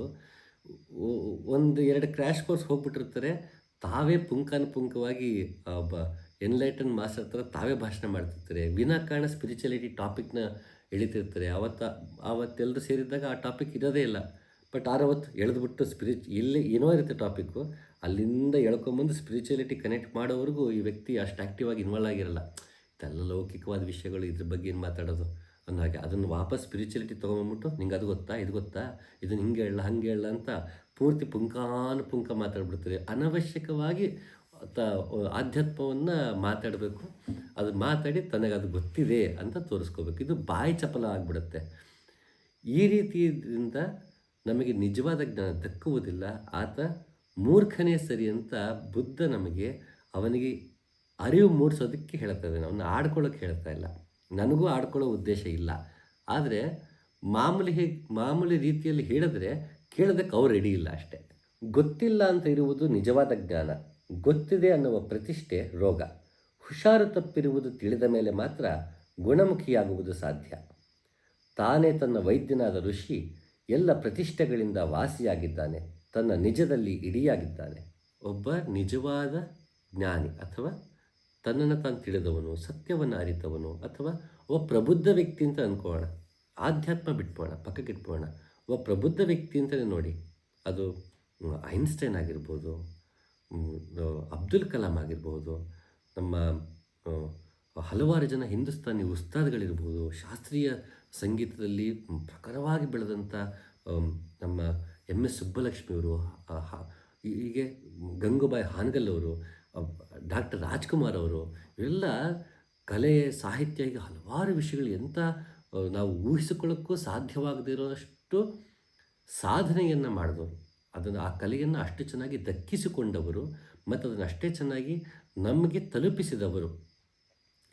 ಆದರೆ ಅವರಲ್ಲಿದ್ದ ನಮ್ರತೆ ಬೇರೆಯವ್ರಿಗಿಲ್ಲ. ಅದಕ್ಕಿಂತ ಕಾಲಭಾಗ ಸಾಧನೆ ಮಾಡಿರೋರಿಗೆ ಇವ್ರಿಗಿಂತ ಹೆಚ್ಚು ಅಹಂಕಾರ ಇರುತ್ತೆ. ಅದ್ರ ಬಗ್ಗೆ ಹೆಚ್ಚು ಹೆಮ್ಮೆಯೋ ಮತ್ತೊಂದು ಗರ್ವವೋ ಹಲವಾರು ವಿಷಯ ಇರುತ್ತೆ. ಆ ಹಂತಕ್ಕೆ ಹೋದವ್ರಿಗೆ ಅದು ಇರೋದೇ ಇಲ್ಲ. ಅವ್ರು ಎಷ್ಟು ನಿಗರ್ವಿಗಳಾಗಿ ಕಾಣಿಸ್ತಿರ್ತಾರೆ. ಒಳ್ಳೆ ಕೇಳಪ್ಪ, ನನಗೇನು ಗೊತ್ತಿಲ್ಲಪ್ಪ, ದೇವ್ರು ನನ್ನ ಕೈಲಿ ಮಾಡಿಸ್ತಾ ಅಂದ್ಬಿಡ್ತಾರೆ. ಅದೆಲ್ಲ ಅವನಿಗೆ ಅರ್ಪಿಸ್ಬಿಟ್ಟು ಸುಮ್ಮನೆ ಆಗ್ಬಿಡ್ತಾರೆ. ಆದರೆ ಸ್ವಲ್ಪ ಮಾಡಿದ್ರೆ ನಾನು ಮಾಡಿದೆ ಅಂತಿರ್ತಾರೆ. ಇದು ನಿಜವಾದ ಪ್ರಬುದ್ಧ ವ್ಯಕ್ತಿಯ ಲಕ್ಷಣ ಏನು ಅಂದರೆ, ಅವನಲ್ಲಿ ಆ ರೀತಿಯ ಗರ್ವ ಇರಲ್ಲ. ಅಹಂಕಾರ ಪಕ್ಕಕ್ಕೆ ಇಡೋಣ. ಸದ್ಯಕ್ಕೆ ಅಹಂಕಾರನ ಪಕ್ಕಕ್ಕಿಟ್ಟು ಬರೀ ಗರ್ವವನ್ನು ನೋಡೋಣ. ಅಹಂಕಾರ ಎಲ್ರಿಗೂ ಬೇರಕ್ಕೆ ಸಾಧ್ಯ ಆಗ್ತಿಲ್ವ ಈ ಹಂತದಲ್ಲಿ, ತೊಂದರೆ ಇಲ್ಲ. ಆದರೆ ಗರ್ವವನ್ನು ಬಿಡ್ಬೋದಲ್ಲ. ಈ ಗರ್ವವನ್ನು ಬಿಟ್ಟು ತದನಂತರ ನಾವು ಅಹಂಕಾರವನ್ನು ಬಿಡ್ಬೋದು. ಗರ್ವವನ್ನು ಬಿಡದೆ ಅಹಂಕಾರವನ್ನು ಬಿಡೋಕ್ಕಾಗಲ್ಲ. ಅದಕ್ಕೇನಾಗುತ್ತೆ, ಭಗವದ್ಗೀತೆನ ಓದ್ದೆ ಅಂತ ಅಹಂಕಾರ ಬರುತ್ತೆ. ನಾನು ಕುರಾನ್ ಪೂರ್ತಿ ಗಟ್ಟೊಡೆದಿದ್ದೀನಿ ಅಂತ ಅಹಂಕಾರ ಬರುತ್ತೆ. ನಾನು ಬೈಬಲ್ ಚೆನ್ನಾಗಿ ಗಟ್ಟೊಡೆದಿದ್ದೀನಿ ಅಂತ ಅಹಂಕಾರ ಬರುತ್ತೆ. ಬಟ್ ಒಂದು ಮಳೆ ತಾಕಿದ್ರೆ ಕೊಳವ ಅಂತ ಹೇಳ್ತಿರ್ತಾರೆ. ಜೀಸಸ್ಸು ಶಿಲುಬೆಗೇರಿಸಿದಾಗ ಅವ್ನಿಗೆ ಅಷ್ಟರ ನೋವು ಕೊಟ್ಟು ಅಂತ ಪುಂಖ ಹೇಳ್ತಿರ್ತಾರೆ. ತಮ್ಮ ಕಾಲಿಗೊಂದು ಮುಳ್ಳು ಚುಚ್ಕೊಂಬಿಟ್ರು ಕೂಡ ಜೋರಾಗಿ ಕಿರ್ಚ್ಕೊಂಬಿಟ್ಟು ಜೀಸಸ್ನೇ ನೆನಪಿಸ್ಕೊತಿರ್ತಾರೆ. ಯೇಸುವನ್ನ ನೆನಪಿಸ್ಕೊತಿರ್ತಾರೆ ಬೇಕಾರೆ, ಅಯ್ಯೋ ಮುಳ್ಳು ಚುಚ್ಚಿಬಿಡ್ತು ಅಂತ. ಆದರೆ ಆತ ಶಿಲುಬೆಗೆ ಇರ್ಬಿಟ್ಟ ಜೀಸಸ್ಸು. ಇದು ನಮ್ಮಲ್ಲೇ ಇರುವಂತಹ ಹಿಪೋಕ್ರಸಿಗಳಿದು. ಇದನ್ನೇ ಎಲ್ಲ ದಾರ್ಶನಿಕರು ನಮಗೆ ಅರಿವು ಮೂಡಿಸೋದಕ್ಕೆ ಹೇಳೋದು. ಇದನ್ನೇ ಲಾವಸು ಕೂಡ ಹೇಳ್ತಾ ಇದ್ದಾನಷ್ಟೆ. ಸಂದೇಹವಿ ಕೃತಿಯೋಳು ಇಲ್ಲವೆಂದಲ್ಲ, ಇಂದು ನಂಬಿಹುದೇ ಮುಂದೆಂದು ಬೆಂದಲ್ಲ, ಕುಂದು ತೋರ್ದಂದದನ್ನು ತಿದ್ದಿಕೊಳ್ಳೆ ಮನಸ್ಸುಂಟು, ಇಂದಿಗಿ ಮತ ಉಚಿತ ಮಂಕುತಿಮ್ಮ. ಕನ್ನಡದ ಭಗವದ್ಗೀತೆ ಅಂತಲೇ ಕರೆದುಬಿಟ್ವಿ ಮಂಕುತಿಮ್ಮನ ಕಗ್ಗಾನ. ಅದನ್ನು ಮತ್ತೆ ಮಹಾನ್ ಚೇತನವೇ ಕರೆದಿದ್ದು ಮಂಕುತಿಮ್ಮನ ಕಗ್ಗ ಕನ್ನಡದ ಭಗವದ್ಗೀತೆ ಅಂತ. ಅಂಥ ಒಂದು ಮೇರು ಕೃತಿಯನ್ನು ರಚಿಸಿದ ಆತ ಗುಂಡಪ್ಪನವರು, ಮಾನ್ಯ ಗುಂಡಪ್ಪನವರು ಹೇಳುವಂಥದ್ದು ಇದು. ಇದರಲ್ಲಿ ತಪ್ಪಿತ್ತು ಅಂತಂದರೆ ತಿದ್ದುಕೊಳ್ಳೋಕ್ಕೆ ನನಗೆ ಮನಸ್ಸುಂಟಪ್ಪ. ಈಗ ಸದ್ಯಕ್ಕೆ ನನಗೆ ಈ ಮತ ಉಚಿತ ಅಂತ ಅನಿಸಿದೆ. ಹಾಗಾಗಿ ಇದನ್ನು ಹೇಳಿದ್ದೀನಿ. ಮತ್ತೆ ನನಗೆ ತಿದ್ದುಪಾಡು ಮಾಡಬೇಕು ಅಂದರೆ ನಾನು ಮಾಡ್ಕೊಳ್ಳೋಕೆ ಸಿದ್ಧ ಇದ್ದೀನಿ ಅಂತ ಗುಂಡಪ್ಪ ಎಷ್ಟು ಸೌಜನ್ಯದಲ್ಲಿ ಹೇಳ್ತಾರೆ. ಇದು ನಾಟಕೀಯ ಸೌಜನ್ಯ ಅಲ್ಲ, ತಾನಾಗಿ ಬಂದಂಥ ಸೌಜನ್ಯ. ಹಾಗಾಗಿ ಕಗ್ಗದಲ್ಲಿ ಎಷ್ಟೋ ಸಲ ಒಂದು ಕಡೆ ಹೇಳಿದ್ದಕ್ಕೆ ವಿರೋಧಾಭಾಸವಾಗಿ ಮತ್ತೊಂದು ಕಗ್ಗ ಸಿಗುತ್ತೆ. ಮೇಲ್ಮೇಲೆ ವಿರೋಧಾಭಾಸ ಅನಿಸುತ್ತೆ, ಆದರೆ ಒಳಗೆ ಒಂದಕ್ಕೊಂದು ಕಾಂಪ್ಲಿಮೆಂಟ್ರಿ ಇದೆ, ಇಲ್ಲ ಅಂತಲ್ಲ. ಆದರೆ ತಮ್ಮದೇ ಮತವನ್ನು ಮತ್ತೊಂದು ಕಡೆ ಮಂಕುತಿಮ್ಮನ ಕಗ್ಗದಲ್ಲಿ ಇದ್ದಿದ್ದಕ್ಕಿಂತ ವಿರೋಧಾಭಾಸವಾಗಿ ಮರಳಮುನಿಯ ಕಗ್ಗದಲ್ಲೂ ಸಿಕ್ಬಿಡುತ್ತೆ ಬೇಕಾದರೆ. ಹಾಗೆ ಗುಂಡಪ್ಪ ಅದನ್ನು ಹೇಳ್ತಿದ್ದಾರೆ, ಕುಂದು ತೋರ್ದಂದದನು ತಿದ್ದುಕೊಳ್ಳೋ ಮನಸ್ಸುಂಟು ಇಂದಿಗೆ ಮತ ಉಚಿತ ಮಂಕುತಿಮ್ಮ. ಆದರೆ ನಾವು ಆಡಿದ ಮಾತು ನಂಗೆ ಆಡೇ ಇಲ್ಲ, ನಿಮಗೆ ಬೇಜಾರು ಮಾಡ್ಕೊಂಡ್ರೆ ನಾವೇನು ಮಾಡೋಕ್ಕಾಗತ್ತೆ. ಈ ರೀತಿ ನಾವು ಮಾಡಿದ್ರೆ ಸಮರ್ಥಿಸ್ಕೊಳ್ಳೋಕ್ಕೆ ಹೋಗ್ತಿರ್ತೀವಿ, ತಪ್ಪೇ ಮಾಡಿದ್ರೆ ಸಮರ್ಥಿಸ್ಕೊಳ್ಳೋಕೆ ಹೋಗ್ತಿರ್ತೀವಿ. ನಾವು ಎಲ್ಲೋ ಕಡೆ ಕಸ ಹಾಕ್ಬಿಡ್ತೀವಿ, ಯಾರೋ ಬಂದು ಬೈದರೆ ಅವ್ರು ಕಸ ಹಾಕಿಲ್ವಾ, ಫಸ್ಟ್ ಅವ್ರಿಗೆ ಹೇಳಿ ಕ್ಲೀನ್ ಮಾಡೋಕ್ಕೆ, ನಮಗೇನು ಹೇಳ್ತೀರಾ. ಹೀಗೆ ನಮಗೆ ಗೊತ್ತಿಲ್ಲ, ಸುಮ್ಮನೆ ನಮ್ಮ ಜೀವನದ ನಾವೇ ಕನ್ನಡಿ ಹಿಡ್ಕೊಂಡು ನೋಡಿದ್ರೆ ನಾವೆಷ್ಟೆಲ್ಲ ಮೊಂಡವಾದ ಮಾಡ್ತೀವಿ ಅಂತ ಅನ್ನಿಸ್ಬಿಡುತ್ತೆ. ಆದರೆ ನಾವೆಲ್ಲ ಆಧ್ಯಾತ್ಮದಲ್ಲಿದ್ದೀವಿ, ನಾವೆಲ್ಲ ಜಾಣರು, ನಾವೆಲ್ಲ ಜ್ಞಾನಿಗಳು. ಆದರೆ ನಮ್ಮ ನಡವಳಿಕೆ ಜೀವನದಲ್ಲಿ ಇನ್ನೊಬ್ಬರ ಜೊತೆಗಿನ ಒಡನಾಟದಲ್ಲಿ ತಾಳನೇ ಆಗ್ತಿರೋದಿಲ್ಲ. ಹಾಗಾಗಿ ದಾರ್ಶನಿಕರು ಈ ರೀತಿ ಎಚ್ಚರಿಸ್ತಾ ಇದ್ದಾರೆ. ಮೂರ್ಖ ಅಂತ ಯಾಕೆ ಎಚ್ಚರಿಸ್ತಾ ಇದ್ದಾರೆ ಅಂದರೆ, ನಾವು ಯಾವುದನ್ನಾದರೂ ತಿಳಿದುಕೊಂಡ್ರೆ ಅದನ್ನು ಜೀವನದಲ್ಲಿ ಅದು ಪ್ರತಿಫಲಿಸಬೇಕು. ಹೇಗೆ ಮಳೆ ನೆಂದು ಬಂದಿದ್ದೀವಿ ಅಂತಂದರೆ ಬಟ್ಟೆ ಒದ್ದೆ ಆಗಿರುತ್ತೆ, ನಮಗೆ ಸೀನ್ ಬರುತ್ತೆ, ಚಳಿ ಆಗುತ್ತೆ, ಅದು ಪ್ರತಿಫಲಿಸುತ್ತೆ. ಮಳೆಯಲ್ಲಿ ಮಿಂದು ಬಂದಿದ್ದು ಪ್ರತಿಫಲಿಸುತ್ತೆ. ಬೆಂಕಿಯ ಮುಂದೆ ಕೂತಾಗ ಶಾಖ ತಾಕತ್ತೆ, ಮೈ ಬೆಚ್ಚಗಾಗುತ್ತೆ, ಅದು ಪ್ರತಿಫಲಿಸುತ್ತೆ. ಗೀತೆ ಓದ್ದ ನನ್ನಲ್ಲಿ ಏನು ಪ್ರತಿಫಲಿಸ್ತು, ನಾನು ಕಗ್ಗ ಓದ್ದ ಏನು ಪ್ರತಿಫಲಿಸ್ತು, ನನ್ನಲ್ಲಿ ಶಾಂತಿ ನೆಮ್ಮದಿ ನನ್ನ ಮನೆಯಲ್ಲಿ ಹೇಗೆ ಪ್ರತಿಫಲಿಸ್ತು, ಒಬ್ಬ ಜ್ಞಾನಿಯ ಜೊತೆಗಿದ್ದಾಗ ಆ ಜ್ಞಾನಿಯ ಸಹವಾಸ ನನ್ನಲ್ಲಿ ಹೇಗೆ ಪ್ರತಿಫಲಿಸ್ತು, ಇದು ಯಾವ ರೀತಿ ರಿಫ್ಲೆಕ್ಟ್ ಆಗ್ತಿದೆ, ಯಾವ ರೀತಿ ನನ್ನ ಮೇಲೆ ಪರಿಣಾಮ ಬೀರಿದೆ, ಅದು ನಾನು ಎಷ್ಟು ನನ್ನೊಳಗೆ ಇಳಿಸಿಕೊಳ್ಳಲು ಪ್ರಯತ್ನ ಪಟ್ಟಿದ್ದೀನಿ ಅನ್ನೋ ಅವಲೋಕನ ಆಗಿಲ್ಲ ಅಂದರೆ ಬುದ್ಧ ಹೇಳಿದಾಗೆ ನನಗೆ ಎಲ್ಲ ಗೊತ್ತು ಅನ್ನುವಂತಹ ಮೂರ್ಖನೇ ಆಗ್ತೀವಿ ಹೊರತು ಮತ್ತಿನ್ನೇನು ಆಗೋದಕ್ಕೆ ಸಾಧ್ಯ ಇಲ್ಲ. ವಿವೇಕಿಯು ಸ್ವಲ್ಪ ಕಾಲವಷ್ಟೇ ಜಾಣನ ಜೊತೆಗಿದ್ದರೂ ನಾಲಿಗೆಯು ಅಡಿಗೆಯ ರಸದ ರುಚಿಯನ್ನು ಕೂಡಲೇ ತಿಳಿಯುವಂತೆ ಬೇಗನೆ ಧಮ್ಮವನ್ನು ಅರಿಯುತ್ತಾನೆ. ಗೀತೆ ಆಗಲಿ, ಉಪನಿಷತ್ತಾಗಲಿ, ಸೂಫಿಗಳ ರಬಯ್ಯಗಳಾಗಲಿ, ಯಾವುದೇ ಧರ್ಮದ ಯಾವುದೇ ಗುರುವಾಣಿ ಆಗಿರಲಿ, ಅದನ್ನು ಅರ್ಥ ಮಾಡ್ಕೊಳ್ಳೋಕೆ ಇಷ್ಟು ದಿನ ಬೇಕು ಅನ್ನುವಂತಹ ಯಾವ ನಿಯಮವೂ ಇಲ್ಲ. ಒಂದು ಗ್ರಂಥ ಅರ್ಥ ಆಗೋದಕ್ಕೆ ಇಷ್ಟು ವರ್ಷ ಬೇಕು ಅನ್ನೋದಕ್ಕೆ ನಿಯಮ ಇಲ್ಲ. ಯಾರಿಗೆ ಯಾವಾಗ ಬೇಕಾದ್ರೂ ಅರ್ಥವಾಗಬಹುದು. ನಾನು ಅದಕ್ಕೆ ಅಷ್ಟು ಒಗ್ಗಿಕೊಳ್ಳಬೇಕು. ನಾನು ಒಬ್ಬ ಜ್ಞಾನಿ ಜೊತೆಗೆ ಇಷ್ಟು ವರ್ಷ ಇದ್ದೆ ಅಂದ ತಕ್ಷಣ ನಾನು ಜ್ಞಾನಿ ಆಗಿಬಿಡಲ್ಲ. ಜ್ಞಾನಿಗಳು ಕ್ಯಾಟಲಿಸ್ಟ್ ಏಜೆಂಟಾಗಿ ಕೆಲಸ ಮಾಡಬಹುದು. ಹಾಲಿಗೆ ನಾವು ಸ್ವಲ್ಪ ಮೊಸರು ಹಾಕಿದ್ರೆ ಅದು ಪೂರ್ತಿ ಮೊಸರಾಗ್ಬಿಡುತ್ತೆ, ಅದು ಕೂಡ ಹೆಪ್ಪುಗಟ್ಟಿ ಮೊಸರಾಗುತ್ತೆ. ಮೊಸರಲ್ಲ ಸತ್ವ ಇದೆ, ಹಾಲು ಚೆನ್ನಾಗಿರ್ಬೇಕಷ್ಟೆ. ಅದು ಹಾಲು ಹಾಳಾಗಿತ್ತಂದರೆ ಆಗೋದಿಲ್ಲ. ಹಾಗೆ ನಾವು ಹಾಲಿನ ರೀತಿ ಇದ್ದಾಗ ಗುರುವಾಣಿ, ಜೀವನದ ಅನುಭವಗಳು, ವಿವೇಕದಿಂದ ಇದ್ದಾಗ ಇಂತಹ ತಿಳಿದವರ ಜೊತೆಗೆ ಒಡನಾಟ ಇದ್ದರೆ ಅವರ ಒಂದು ಸ್ವಲ್ಪ ಮೊಸರಿದ್ದು ಸಾಕು, ನಮ್ಮಲ್ಲಿ ಸೇರಿದಾಗ ನಾವು ಕೂಡ ಮೊಸರಾಗ್ತೀವಿ. ಇಲ್ಲ ಅಂತಂದರೆ ನಮ್ಮ ಹಾಲು ಒಡೆದೋಗಿತ್ತು ಅಂತಂದರೆ ಅಥವಾ ನಾವು ನೀರಾಗ್ಬಿಟ್ಟಿದ್ವಿ ಅಂದರೆ ಮೊಸರಾಗಿದ್ರೆ ಮಜ್ಜಿಗೆ ಆಗ್ಬಿಡ್ತೀವಿ. ಅಷ್ಟೇ ಬಿಟ್ಟು ಇನ್ನೇನು ಪ್ರಯೋಜನಕ್ಕಿರಲ್ಲ. ಹಾಗಾಗಿ ಅಲ್ಲಿ ವಿವೇಕ ಬೇಕು ಅಂತ ಬುದ್ಧ ಹೇಳ್ತದೆ. ವಿವೇಕ ಅಂತಂದರೆ ನಮಗೆ ಡಿಸ್ಕ್ರಿಮಿನೇಟ್ ಮಾಡೋಕ್ಕೆ ಬರಬೇಕು. ಡಿಸ್ಕ್ರಿಮಿನೇಟ್ ಅಂತಂದರೆ ಮತ್ತು ಮೇಲು ಕೀಳು ಅಂಥದ್ದಲ್ಲ, ನಮಗೆಲ್ಲವನ್ನು ಬೇರ್ಪಡಿಸಿ ನೋಡುವುದು ಬರಬೇಕು. ಅಥವಾ ಅದನ್ನು ಡೈಸೆಕ್ಟ್ ಅಂತಂತಾಣ, ಎಲ್ಲವನ್ನು ಭೇದಿಸಿ ನೋಡುವಂತಹ ಒಂದು ಗುಣ ನಮ್ಮಲ್ಲಿ ಇರಬೇಕು. ವಿವೇಕ ಅಂದ ತಕ್ಷಣ ಮುಖ್ಯವಾಗಿ ಅದು ನಿತ್ಯ ಅನಿತ್ಯದ ವಿವೇಕ. ಯಾವುದು ಪರ್ಮನೆಂಟು, ಯಾವುದು ಟೆಂಪರರಿ, ಯಾಕದು ಟೆಂಪರರಿ ಆಗಿದೆ, ಯಾವುದು ಪರ್ಮನೆಂಟ್ ಆಗಿದೆ ಅಂದರೆ ಅದರ ಅರ್ಥ ಏನು, ಅದನ್ನು ನಮ್ಮ ಜೀವನದಲ್ಲಿ ಅಳವಡಿಸ್ಕೊಳ್ಳೋದು ಹೇಗೆ. ಗುರುವಾಣಿ ಬಂತು ಅಂದ ತಕ್ಷಣ ಕೆನ್ನೆ ತಟ್ಕೊಂಡು ಕೇಳೋದಕ್ಕಿಂತ ಅವ್ರು ಹೇಳಿದೆಲ್ಲ ಸರಿ ಅನ್ನೋದಕ್ಕಿಂತ ಯಾಕೆ ಆ ರೀತಿ ಹೇಳಿದ್ರು, ಇದರ ಅರ್ಥವೇನು, ಅದು ನಮ್ಮಲ್ಲೂ ಮಂಥನ ಆಗಬೇಕು. ಸಾಧ್ಯ ಆದರೆ ಗುರುವಿನ ಜೊತೆಗೂ ಅಥವಾ ಯಾವ ಜ್ಞಾನ ಇರ್ತೋ ಆತನ ಜೊತೆಗೆ ನಾವು ಚಿಂತನ ಮಂಥನ ನಡೆಸೋದು ವಿವೇಕ. ಎಲ್ಲ ಅರ್ಥ ಆಗ್ಬಿಡೋದು ವಿವೇಕ ಅಲ್ಲ. ವಿವೇಕ ಅಂದರೆ ಅರ್ಥ ಮಾಡಿಕೊಳ್ಳುವುದಕ್ಕೆ ಪ್ರಯತ್ನ ಪಡುವುದು ವಿವೇಕ. ನಮಗೇನಾಗಿದೆ, ಅರ್ಥ ಮಾಡ್ಕೊಂಡು ವಿವೇಕ ಅಂದ್ಕೊಂಡ್ಬಿಡ್ತೀವಿ. ಅರ್ಥ ಮಾಡಿಕೊಳ್ಳಕ್ಕೆ ಪ್ರಯತ್ನ ಸದಾ ಪಡ್ತಿರ್ತಾನಲ್ಲ ಅವನು ವಿವೇಕಿ. ಅಲ್ಲಿಗೆ ಕಣ್ಣುಗಳು ತಲುಪುವುದಿಲ್ಲ, ವಾಕ್ ಹೋಗುವುದಿಲ್ಲ, ಮನಸ್ಸು ಅರಿಯುವುದಿಲ್ಲ, ಅದು ನಮಗೆ ತಿಳಿದಿಲ್ಲ. ಇದನ್ನು ಹೇಗೆ ಹೇಳಿಕೊಡುವುದು ಎಂದು ನಮಗೆ ತಿಳಿಯದು. ಅದು ತಿಳಿದವನಿಗೆ ತಿಳಿಯದವನಿಗೆ ಅತೀತವಾಗಿದೆ. ನಮ್ಮ ಗುರುಗಳು ಹೀಗೆ ಹೇಳಿದ್ದನ್ನು ಕೇಳಿದ್ದೇವೆ. ಉಪನಿಷತ್ಕಾರರು ಹೇಳುವಂತಹ ಮಾತಿದು. ಇದನ್ನು ಹೇಗೆ ಪಾಸನ್ ಮಾಡಬೇಕು ನಮಗೆ ಗೊತ್ತಿಲ್ವಲ್ಲಪ್ಪ. ಮಾತಲ್ಲಿ ಹೇಗೆ ಪಾಸನ್ ಮಾಡೋಕ್ಕಾಗತ್ತೆ? ಯಾಕೆನ್ನೋದು ಮನಸ್ಸಿಗೆ ಅರಿಯೋಕ್ಕಾಗಲ್ಲ ಅಂದಾಗ ನಾನು ಮಾತಾಡಬೇಕು. ಅದು ನಿಮಗೆ ಕೇಳುಗನ ಹೋಗುತ್ತೆ, ಅವನ ಮನಸ್ಸಿಗೆ ತಲುಪುತ್ತೆ. ಆದರೆ ಮನಸ್ಸು ಅದನ್ನು ಅರಿಯೋಕ್ಕೆ ಆಗಲ್ಲ ಅಂದಾಗ ನಾನು ಅದನ್ನು ಹೇಳಿ ಮತ್ತು ಅವನ ಮನಸ್ಸು ನನ್ನ ಮಾತನ್ನು ಅರ್ಥ ಮಾಡ್ಕೊಳ್ಳೋ ಪ್ರಯತ್ನ ಪಡುತ್ತೆ. ಯಾವುದು ಮನಸ್ಸನ್ನು ಅರಿಯೋಕ್ಕಾಗಲ್ವೋ ಅದನ್ನು ಮತ್ತೆ ನಾನು ಮಾತಲ್ಲಿ ಹೇಳಿ ಅವನ ಮನಸ್ಸು ಹೇಗೆ ಅರಿಯೋಕ್ಕೆ ಸಾಧ್ಯ? ನನ್ನ ಮನಸ್ಸು ಅದನ್ನು ಅರ್ಥ ಮಾಡ್ಕೊಳ್ಳೋಕೆ ಆಗದಿರುವಾಗ ಆ ಮಾತಿನಿಂದ ಅವನ ಮನಸ್ಸು ಅರ್ಥ ಮಾಡ್ಕೊಳ್ಳೋಕ್ಕೆ ಹೇಗೆ ಸಾಧ್ಯ? ಹಾಗಾದರೆ ಇದನ್ನು ದಾಟಿಸೋದು ಹೇಗಪ್ಪ? ನಮ್ಗೆ ಗೊತ್ತಿಲ್ಲ ಅಂದರೆ ಮಾತಿನಲ್ಲಿ ಹೇಗೆ ಹೇಳೋದು ಗೊತ್ತಿಲ್ಲ ಅಂತ. ಇದು ಗೊತ್ತಿಲ್ಲ ಅನ್ನೋ ಅಸಹಾಯಕತೆ ಇದೆಯಲ್ಲ, ವಲ್ನರಬಿಲಿಟಿ, ಅದ್ರ ಬಗ್ಗೆ ಅವರಿಗೆ ಅಳಿಕಿಲ್ಲ, ಅದ್ರ ಬಗ್ಗೆ ಅವರಿಗೆ ಹಿಂಜರಿಕೆ ಇಲ್ಲ, ಅಂಜಿಕೆ ಇಲ್ಲ. ನಾವು ಇದನ್ನು ನಮ್ಮ ಗುರುಗಳಿಂದ ಕೇಳಲ್ಪಟ್ಟಿದ್ದೇವೆ ಅಂತ ಉಪನಿಷತ್ಕಾರನೇ ಅಂತದೇನೆ ಅಂತಂದರೆ, ಹಾಗಾದರೆ ಇದು ಗುರು ಶಿಷ್ಯನಿಗೆ ಗಿಣಿಪಾಠ ಮಾಡಿದರೆ ಇದನ್ನು ಹೋಗಿ ಮತ್ತೆ ಶಿಷ್ಯಂಗೆ ಹೇಳ್ತಿದ್ದಾರೆ ಅಂತಲ್ಲ ಅರ್ಥ. ಇದೆಲ್ಲವೂ ಗುರುವಿನಿಂದನೇ ಬಂದಿದೆ, ಇದು ನನ್ನದೇನೂ ಅಲ್ಲ. ಇಡೀ ಜ್ಞಾನ ಅವನಲ್ಲಿ ಶರಣಾಗಿ ಅವನ ಗುರು ಮಾರ್ಗದಲ್ಲಿ ನಡೆದಿದ್ದಕ್ಕೆ ಗುರು ನನಗೆ ದಯಪಾಲಿಸಿದ್ದು. ಈ ನನ್ನಲ್ಲಿರುವ ಜ್ಞಾನವೂ ಕೂಡ ನನ್ನದಲ್ಲ, ಅದು ಗುರುವಿನ ಕೃಪೆಯಿಂದ ಆದದ್ದು ಎನ್ನುವ ಭಾವ ಈತನಲ್ಲಿದೆ. ಹಾಗಾಗಿ ಇದು ನನಗೆ ಗೊತ್ತು ಅಂತ ಅಲ್ಲಿ ಉಪನಿಷತ್ಕಾರ ಹೇಳ್ತಾ ಇಲ್ಲ. ಇದು ಒಬ್ಬ ನಿಜವಾದ ತಿಳಿದವನ ಲಕ್ಷಣ. ಇದು ಯಾವುದು ನನ್ನದಲ್ಲ ಅನ್ನೋ ಭಾವ ಇದ್ದ ಮೇಲೆ ಈ ದೇಹ ನನ್ನದಲ್ಲ, ಮನಸ್ಸು ಬುದ್ಧಿ ಯಾವುದು ನನ್ನದಲ್ಲ, ಅಹಂಕಾರವೂ ನನ್ನದಲ್ಲ ಅಂದಮೇಲೆ ಜ್ಞಾನವೂ ನನ್ನದಲ್ಲ. ಈಶಾವಾಸ್ಯಮಿದಂ ಸರ್ವಂ ಎಲ್ಲವೂ ಅವಂದೇ ಅಂತಂದಮೇಲೆ ಇಲ್ಲಿ ಯಾವುದು ನಂದು ಅಲ್ಲ ಅಂದಮೇಲೆ ಈ ಜ್ಞಾನವೂ ನಂದಲ್ಲ. ಹಾಗಾಗಿ ಜ್ಞಾನವೂ ನಂದು ಅಲ್ಲ, ಅದು ಸದಾಕಾಲ ಇದ್ದಿದ್ದೇ, ಅದು ನನ್ನ ಮುಖಾಂತರ ಪ್ರಕಟಗೊಂಡಿದೆ ಅನ್ನುವುದಾದರೆ ನಾನು ಜ್ಞಾನಿಯೇ ಅಲ್ಲ.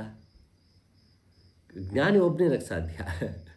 ನಾವು ಅದನ್ನು ಆ ಜ್ಞಾನಿಯಿಂದ ನಾವು ಪಡೆದುಕೊಳ್ತಿದ್ದೀವಿ.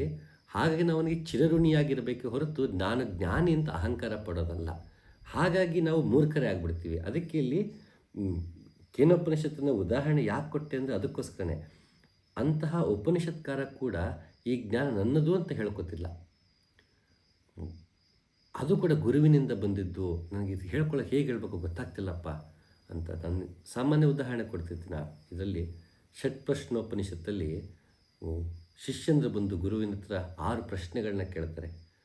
ಆ ಕೇಳಬೇಕು ಅಂತ ಬಂದಾಗ ಗುರುಗಳು ಚೆನ್ನಾಗಿ ಹೇಳ್ತಾರೆ, ನನ್ನ ಜೊತೆಗೆ 1 ವರ್ಷ ಇರಿ, ತದನಂತರ ನನಗೆ ತಿಳಿದಿದ್ದರೆ ಹೇಳ್ತೀನಿ ಅಂತಾರೆ. ಎಂಥ ಸೊಗಸಾದ ಮಾತು. ಇವತ್ತು ನನಗೆಲ್ಲ ಗೊತ್ತು, ನೀವು ಬನ್ನಿ ನನ್ನ ಮಾತು ಕೇಳಿ ಅನ್ನೋಂಗಾಗಿದೆ. ಆದರೆ ನಿಜವಾದ ಜ್ಞಾನಿ ನನಗೆ ಗೊತ್ತಿದ್ದರೆ ಹೇಳ್ತೀನಿ ಅಂತ ಅವನಿಗೆ ತನಗೇ ಗೊತ್ತಿಲ್ಲದೆ ಒಂದು ಅಂಜಿಕೆ ಇದ್ದಿರುತ್ತೆ. ಅವನಿಗೆ ತಿಳಿದಿಲ್ಲ ಅಂತಲ್ಲ, ನನಗೆ ತಿಳಿದಿದೆ ಅನ್ನೋ ಭಾವ ಅವನಿಗಿಲ್ಲ. ಆದರೆ ಮೂರ್ಖರಿಗೆ ಏನಾಗುತ್ತೆ, ಸ್ವಲ್ಪ ತಿಳ್ಕೊಂಡು ನನಗೇನೋ ಗೊತ್ತು ಅಂದ್ಕೊಂಡು ಪುಂಖಾನುಪುಂಖ ಮಾತಾಡ್ತಾ ಇರ್ತಾರೆ. ಒಮ್ಮೊಮ್ಮೆ ಅಜ್ಞಾನವನ್ನೇ ಬುದ್ಧಿವಂತಿಕೆ ಎಂದು ಭ್ರಮಿಸಿ ಬಿಡುತ್ತೇವೆ. ಇದು ಅಭ್ಯಾಸ ದೋಷ. ಸಣ್ಣ ಮಕ್ಕಳು ಮಿಣುಕು ಹುಳವನ್ನೇ ಬೆಂಕಿ ಎಂದು ಭ್ರಮಿಸುವುದಿಲ್ಲವೇ? ನಾನು ಆ ರೀತಿ ಅಂದ್ಕೊಂಡಿಲ್ಲ ಅಂತ ನಮಗೆ ಅನ್ನಿಸ್ತು ಅಂದರೆ ತಕ್ಷಣ ಈ ಥಾಟ್ ನಮಗೆ ಸಿಂಕಿನ್ ಆಗೋದಕ್ಕೆ ನಾವು ಬಿಡ್ತಿಲ್ಲ ಅಂತಲೇ ಅರ್ಥ. ಉಪನಿಷತ್ಕಾರನೇ ವಲ್ನರಬಲ್ ಆಗ್ಬೋದು ಅಂತಾದರೆ ನಾವು ಕೂಡ ವಲ್ನರಬಲ್ ಆಗ್ಬೋದು. ನಾವು ಇನ್ನೊಬ್ಬರ ಮುಂದೆ ಹೋಗಿ ಕನ್ಫೆಸ್ ಮಾಡ್ಕೊಳ್ಳೋ ಅವಶ್ಯಕತೆ ಇಲ್ಲ. ನಮಗೆ ನಾವು ಕನ್ಫೆಸ್ ಮಾಡಿಕೊಂಡ್ರು ಸಾಕು. ಅಟ್ಲೀಸ್ಟ್ ಹೌದು, ನನಗಿನ್ನೂ ತಿಳ್ಕೊಳ್ಳೋದಿದೆ. ಮತ್ತು ಎಷ್ಟೇ ತಿಳಿದ್ರೂ ತಿಳುವಳಿಕೆಗೆ ಕೊನೆ ಇಲ್ಲ. ಆತ್ಮಜ್ಞಾನವಾದ ತಕ್ಷಣ ಅದೇ ಅಲ್ಟಿಮೇಟಮ್ ಅಂತಲ್ಲ, ಅದು ಮತ್ತು ಅದನ್ನು ಬಿಯಾಂಡ್ ಎನ್ಲೈಟನ್ಮೆಂಟ್ ಅಂತಾರೆ. ಅದನ್ನು ಮತ್ತೊಂದಿನ ಮಾತಾಡೋಣ. ಹಾಗೆ ಅಂತಹ ಒಂದು ಅರಿವು ನಮಗೆ ಇರಲೇಬೇಕಾಗತ್ತೆ. ಇಲ್ಲಾಂದರೆ ಅಜ್ಞಾನವನ್ನೇ ಜ್ಞಾನ ಅಂದ್ಕೊಂಡು ಭ್ರಮಿಸೋದು ತುಂಬ ಸುಲಭ. ಹಾಗಾಗಿ ಅದನ್ನು ಒಪ್ಪಿಕೊಳ್ಳೋದಕ್ಕೂ ನಮ್ಮ ಅಹಂಕಾರ ಅಡ್ಡ ಬರುವುದರಿಂದ ನಾನು ಹಾಗಲ್ಲಪ್ಪ ಅಂತ ಖಂಡಿತ ನಮ್ಗಳಿಗೆ ಅನಿಸೋದು ಸಹಜ. ಹಾಗೆ ಅದನ್ನು ಯಾರ ಹತ್ರ ಒಪ್ಕೊಂಡಿಲ್ಲ ನಮ್ಮ ಹತ್ರ ನಾವು ಒಪ್ಕೊಳ್ಬೋದು. ನಾನು ಚಿಕ್ಕ ವಯಸ್ಸಿಂದ ಹುಚ್ಚುಚ್ಚಾಗಿ ಓದ್ತಿರೋದು ನೋಡಿ ನನ್ನ ತಂದೆ ಒಂದು ಕತೆ ಹೇಳಿದರು. ಒಬ್ಬ ವ್ಯಕ್ತಿ 100 ಪುಸ್ತಕಗಳು ಓದ್ತಿದ್ದ ಜೀವನ ಪೂರ್ತಿ ಓದ್ತಿದ್ದ. ಎಷ್ಟರ ಮಟ್ಟಿಗೆ ಅಂದರೆ ಅವನ ಆಯಸ್ಸು ಮುಗಿಯೋರ್ಗೂ ಕೊನೆ ಕ್ಷಣದವರೆಗೂ ಪುಸ್ತಕಗಳನ್ನ ಓದ್ತಾನೇ ಇದ್ದ. ಸರಿ, ಯಮ ಬಂದು ನಡಿಯಪ್ಪ, ನಿಂದು ಸಮಯ ಆಯಿತು, ನನ್ನ ಜೊತೆ ಹೊರಡ್ಬೇಕು ನೀನು ಬಾ. ಇಲ್ಲ ಯಮ, ನನಗೊಂದಷ್ಟು ಪುಸ್ತಕಗಳು ಓದೋದಿದೆ, ನಾನು ದಯವಿಟ್ಟು ಒಂದು 2 ವರ್ಷ ಬಿಟ್ಟು ಬಾ. ಸರಿ ಆಯಿತು ಅನ್ನಂತೆ ಮತ್ತೆ 2 ವರ್ಷ ಬಿಟ್ಟು ಬರ್ತಾನೆ ಯಮ. ಓದ್ತಾನೇ ಇದ್ದಾನೆ. ಸರಿ, ಯಮ ಹೇಳಿದ್ರೆ ನೀನು ಸಮಯ ಮುಗೀತು ಬಾ ನನ್ನ ಜೊತೆಗೆ. ಇಲ್ಲ ಯಮ, ದಯವಿಟ್ಟು ನಿಂದಷ್ಟು ಪುಸ್ತಕಗಳಿದೆ, ಆದಷ್ಟು ಪುಸ್ತಕ ಓದಿ ಬಂದುಬಿಡ್ತೀನಿ, ಒಂದು 5 ವರ್ಷ ಬಿಟ್ಟು ಬಾ.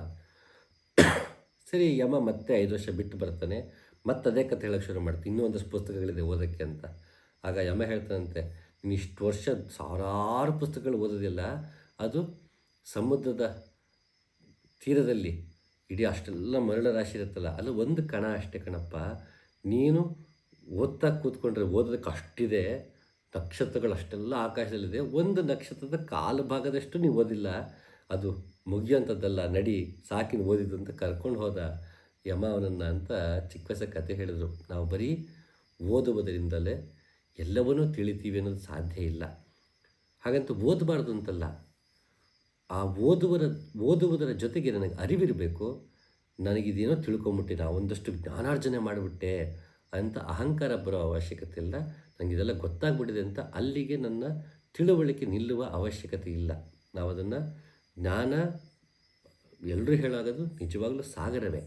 ಅದರಲ್ಲಿ ಈಜಾಡುವುದರಲ್ಲೇ ಖುಷಿ ಪಡಬೇಕೆ ಹೊರತು ನಾನು ಎಷ್ಟು ಕಿಲೋಮೀಟ್ರ್ ಬಂದುಬಿಟ್ಟೆ, ಎಲ್ಲರೂ ಇನ್ನೂ ಅಲ್ಲೇ ಇದ್ದಾರೆ, ನಾನು ಇಷ್ಟು ಮುಂದೆ ಬಂದುಬಿಟ್ಟೆ ಅಂತ ಗರ್ವ ಪಡೋದಕ್ಕಲ್ಲ ಜ್ಞಾನ ಇರೋದು. ಜ್ಞಾನ ನಮ್ಮನ್ನು ಮತ್ತಷ್ಟು ನಿಗರ್ವಿಯನ್ನಾಗಿ ಮಾಡೋದಕ್ಕೆ, ನಮ್ಮನ್ನು ಮತ್ತಷ್ಟು ನಿರಹಂಕಾರಿಯಾಗಿ ಮಾಡುವುದಕ್ಕೆ ಹೊರತು ನಾವು ಜಂಬ ಕಚ್ಚಿಕೊಳ್ಳೋದಕ್ಕಲ್ಲ. ಪಂಡಿತ ರೋದುತ್ತ ಗುಣಿಸುತ್ತ ಸತ್ತರು, ಗುರುವಿಲ್ಲದೆ ದೊರೆಯದ ಜ್ಞಾನ, ಜ್ಞಾನವಿಲ್ಲದೆ ಮುಕ್ತಿಯು ದೊರೆಯದು, ಸತ್ಯ ಮಾತಿದು ತಿಳಿಯೋ ಪ್ರಮಾಣ. ಪಂಡಿತರಾಗಿ ನಾವು ಬರೀ ಮೈಂಡಿಜಿಮ್ ಮಾಡ್ತಾ ಹೋಗ್ಬಿಡ್ತೀವಿ. ಗ್ರೀಕರು ಅದನ್ನು ಮೈಂಡಿಜಿಮ್ ಅಂತಾರೆ. ನಾವೇ ಕೂತು ಒಂದಷ್ಟು ಜನ ಜ್ಞಾನಿಗಳು, ಸ್ಕಾಲರ್ಸ್ ಎಲ್ಲ ಕೂತ್ಕೊಂಡು ಫಿಲಾಸಫಿ ಮಾತಾಡೋದು, ಅದನ್ನು ಮೈಂಡಿಜಿಮ್ ಅಂತಾರೆ ಗ್ರೀಕರು. ಅದರಿಂದ ಹಲವಾರು ಲಾಭ ನಮಗೆ ಸಿಕ್ಕಿದೆ, ಇಲ್ಲ ಅಂತಲ್ಲ.